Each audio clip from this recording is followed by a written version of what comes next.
বগুড়ায় খালেদা জিয়ার আত্মার মাগফিরাত কামনা ও জাতীয় নির্বাচনী বিএনপির নিরঙ্কুশ বিজয়ে দোয়া মোনাজাত। বগুড়া সদর প্রতিনিধি সোহেল আহমেদের ভিডিওচিত্র। বিস্তারিত।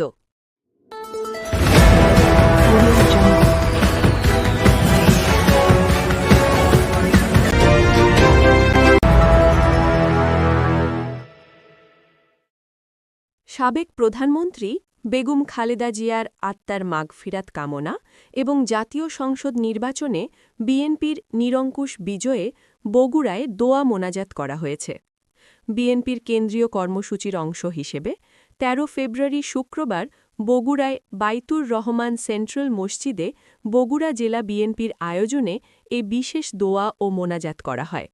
মোনাজাতে উপস্থিত ছিলেন বিএনপি চেয়ারম্যানের উপদেষ্টা পরিষদ সদস্য একেএম মাহবুবুর রহমান, সাবেক এমপি মোহাম্মদ হেলালুজ্জামান তালুকদার লালু, বগুড়া জেলা বিএনপির সভাপতি রেজাউল করিম বাদশাহ, সাবেক সভাপতি ভিপি সাইফুল ইসলাম, নবনির্বাচিত সংসদ সদস্য মোশাররফ হোসেন, আলী আসগর তালুকদার হেনা, জয়নাল আবেদিন চান, ফজলুল বারী বেলাল, অ্যাডভোকেট সাইফুল ইসলাম, শহীদ নবী সালাম, কেএম খায়রুল বাশার, শেখ তাহাউদ্দিন নাহিন, মসজিদ কমিটির সাধারণ সম্পাদক আলহাজ তোফাজ্জল হোসেন, জেলা যুবদলের সাধারণ সম্পাদক আবু হাসান, শহর যুবদলের সভাপতি আহসান হাবিব মমি, সাধারণ সম্পাদক আদিল শাহরিয়ার গোর্কি, জেলা ছাত্রদলের সভাপতি হাবিবুর রশিদ সন্ধান, আরিফুর রহমান দীপন ক্রিয়া সম্পাদক, বগুড়া জেলা সাবেক ছাত্রনেতা মহিদুল বারী মুন্না,